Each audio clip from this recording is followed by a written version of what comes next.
எல்லாருக்கும் இனிய விநாயகர் சதுர்த்தி நல்வாழ்த்துக்கள். எங்க வீட்டுல வந்து காலையிலே பூஜை பண்ணிட்டோம்ப்பா. எப்பயும் வந்து எங்க அம்மா வீட்டுல எல்லாம் சாயந்தரம் தான் வந்து பண்ணுவாங்க. நம்ம என்ன செய்ய போறோம், காலையில நம்ம பண்ணாதான் கொஞ்சம் சுறுசுறுப்பா இருக்குன்னு சொல்லிட்டு காலையில பிளான் பண்ணி 9:15 இருந்து 10:15 சாமி கும்பிடணும், நல்ல நேரம் அப்படின்னு சொல்லிட்டு காலையில எல்லாம் முடிச்சாச்சு. அழகான குட்டி விநாயகர் எங்க வாசல்லே கோலமா வந்து வரைஞ்சிருந்தா. அதுக்கப்புறம் பிரசாதத்துக்கு வந்து பாத்தீங்கன்னா உளுந்த வடை, சக்கரை பொங்கல், சுண்டல், அது கூடவே இது வரைக்கும் நான் வாழ்க்கையில செஞ்சதே இல்லை இந்த பால் கொழுக்கட்டை. அதை இன்னைக்கு வந்து செஞ்சு அழகா நம்ம பிள்ளையாருக்கு வந்து படைச்சாச்சு.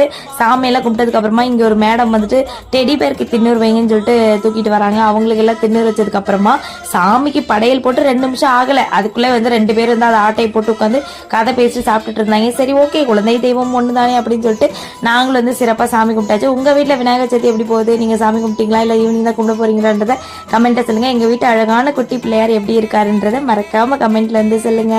அவ்வளவுதான், இதோட லாங் வீடியோ வந்து நாளைக்கு காலையில வந்து ஃப்ரீயா இருந்தீங்கன்னா செக் பண்ணி பாருங்க. நம்ம சேனல் பிடிச்சிருந்தா சப்ஸ்கிரைப் பண்ணிக்கோங்க. Bye bye.